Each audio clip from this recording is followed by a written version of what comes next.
long before the first city walls rose against the wind, before kings, coins, and written words. There was only the wilderness, vast, unpredictable, and full of both promise and peril. In that world, the night was a dangerous frontier. Predators prowled unseen.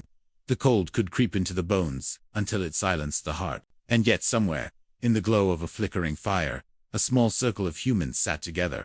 That circle, unremarkable at first glance, was something entirely new in the history of life on Earth.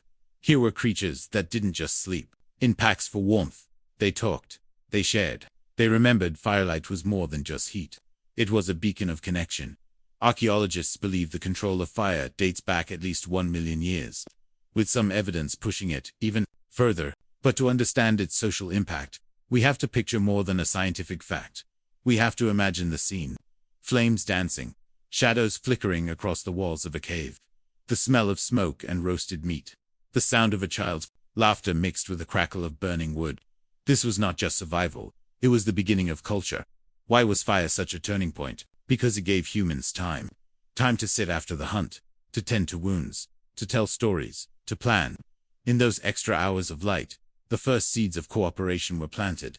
Imagine a hunter returning with a haunch of meat, not eating it alone in the dark, but sharing it with the group. The act of sharing became a silent contract. I feed you today. You help me tomorrow. And then there were the stories. Around the fire, experiences became words, words became lessons, and lessons became tradition. The river is dangerous after the rains. The tracks of the big cat look like this. When the moon is thin, the prey is restless. These weren't just passing remarks. They were survival manuals disguised as tales. But perhaps the most powerful change was psychological. Fire created a fixed gathering point. Before fire, humans might have foraged or hunted during the day and slept wherever they found shelter. With fire, there was a reason to return, to stay, to belong. That glowing heart of the camp was the earliest home. It's no coincidence that even today, in our age of electricity, we're drawn to fireplaces, candles, and campfires. The pull is ancient. It's the echo of countless nights where our ancestors sat together, kept warm, and quietly, without realizing it, invented society. If fire was the magnet that pulled humans together, family was the glue that held them there. But family in the prehistoric world didn't look exactly like what we imagine today. There were no surnames, no wedding certificates, no tidy nuclear households behind picket fences. Instead, there were flexible bonds, partnerships built around survival, reproduction, and the shared care of children. Early human infants were unusually vulnerable compared to most animals. A baby zebra can run within hours. A human baby takes years before it can even feed itself. That long dependency shaped everything about human social life. Mothers needed help. Fathers, grandparents, siblings, and even unrelated group members all pitched in. Anthropologists call this cooperative breeding, and it's one of the traits that made us so adaptable. It's tempting to imagine strict male hunters and female gatherers, but the truth was often more fluid. In some bands, women joined hunts. In others, men helped forage or care for the young. What mattered wasn't adhering to a rigid role. It was making sure everyone contributed in some way. Pair bonds, long-term partnerships between two adults, were likely common, though not universal. These bonds made it easier to share resources, raise children, and build trust between families. Over time, these partnerships became the foundation of kinship networks. And kinship, in turn, was the scaffolding of society. Think of it like this. Family was the first safety net. If you were sick or injured, your kin cared for you. If you lost a parent, your aunts, uncles, or cousins stepped in. In a world where isolation meant death, family was life insurance. The emotional bonds we form today, love, loyalty, grief, all have their roots in this ancient arrangement. To lose a family member in the prehistoric world was not just a personal tragedy, it could shake the stability of the entire group. And so, protecting family became synonymous with protecting the future. Before humans could write down laws, before they could carve symbols into stone, they spoke, or at least, they made sounds and gestures that meant something. Communication was the invisible thread that held early societies together. Imagine trying to organize a hunt without language. You'd have to rely on pointing, grunts, and trilendera. Now imagine being able to whisper, circle left, scare the herd toward the cliff, and knowing everyone understood. That leap from instinct to intentional speech was revolutionary. Linguists debate exactly when spoken language emerged, but most agree it was at least 50,000 to 100,000 years ago. Even before that, our ancestors used complex gestures, facial expressions, and vocal calls. Around the fire, language could be used to teach, to warn, to negotiate. It allowed humans to coordinate in ways no other species could match. But language did something even more profound. It let humans imagine together. Through words, they could speak of things not present. Tomorrow's hunt, last year's drought, spirits in the mountains. Shared imagination meant shared goals. And shared goals meant stronger bonds. It's no exaggeration to say that without language, society as we know it would never have formed. Words were the first tools that built the invisible architecture of trust. As human groups grew, something remarkable happened. They stopped thinking only in terms of the immediate family. Alliances formed between unrelated individuals, sometimes even between groups. The reason was simple: strength in numbers. Larger groups could hunt bigger game, defend against predators, and better survive shortages. But they also faced new challenges: more mouths to feed, more potential for conflict, and more need for cooperation to manage this. Early humans developed systems of sharing, dividing meat from a hunt, helping the injured, watching each other's children. These weren't acts of pure charity. They were investments in the group's survival. Of course, more people also meant more competition. Disputes over resources, mates, and leadership likely sparked the earliest forms of conflict resolution, and perhaps the first politics. Leaders may have emerged not by force, but by persuasion and respect. In the prehistoric world, the average lifespan was brutally short. Many never lived past their 20s or 30s. Yet, among those who did survive into old age, something remarkable happened. They became the living memory of the tribe. An elder in a caveman society wasn't just a grandparent figure. In the modern sense, they were a walking, breathing archive of everything the group had learned over generations. Imagine a woman whose eyes had seen over 50 winters, a lifetime of migrations, hunts, illnesses, births, and battles with predators. She had walked trails that no one else alive remembered. She had seen rivers flood and recede, had watched the stars shift over the seasons. In her mind was a library without pages. When food was scarce, the elders remembered which valleys held berries late in the season. When strange clouds gathered, they remembered the last time the sky looked that way, and what disaster followed. Their advice could be the difference between survival and death. But elders were more than practical guides. They were the storytellers. Around the fire, their voices carried the myths and histories of the people, tales of great hunts, of near escapes, of the ancestors who shaped the world. These stories were more than entertainment. They were coded lessons, passing down the rules of life in a form that could be remembered. One might tell of a hunter who ignored the warning signs of a storm and was swept away, a warning about arrogance. Another might recall a woman who shared her food with strangers, only to have those strangers return years later with a bounty during famine. A lesson in generosity and alliance. Respect for elders was woven into the fabric of society. They often played the role of mediators in disputes, their authority coming not from force but from the weight of experience. When two young hunters argued over a kill, it was the elder who decided how it would be divided, and both parties accepted the judgment in caring for their elders. Early humans were doing something extraordinary in evolutionary terms. Most animals simply leave their old behind. Humans, however, recognize the long-term value of keeping them alive.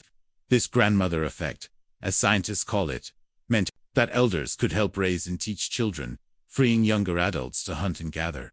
Even today, the echoes remain. In nearly every culture, older generations are seen as keepers of wisdom, holders of tradition. The modern grandparent reading a bedtime story is doing something deeply ancient, keeping the past alive so the future can thrive. The classic image of cavemen men with spears, women gathering berries, is oversimplified. Yes, there was often a division of labor between the sexes, but it was far more adaptable than we've been led to believe. In resource-rich areas, where food was plentiful and threats were fewer, women sometimes hunted small game alongside men. In harsher climates, men might assist in foraging to ensure enough food for the group. Tasks weren't rigidly assigned by gender. They were assigned by need, skill, and circumstance. Still, patterns did emerge. Men's greater average upper body strength made them more likely to engage in dangerous large-game hunting. Women's role in childbearing and nursing naturally inclined them toward gathering, food preparation, and caring for the young. But these roles were complementary, not hierarchical. Each relied on the other. The division of labor also extended beyond simple survival tasks. Toolmaking, for example, wasn't solely a male activity.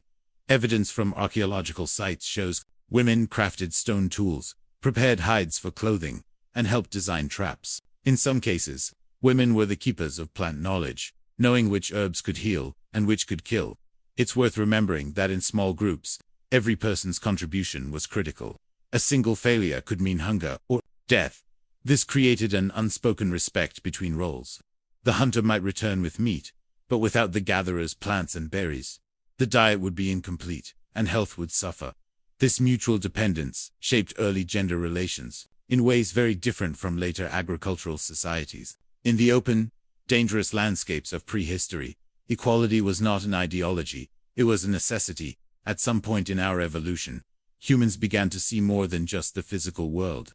The rustle in the tall grass wasn't just the wind, it might be a spirit passing by.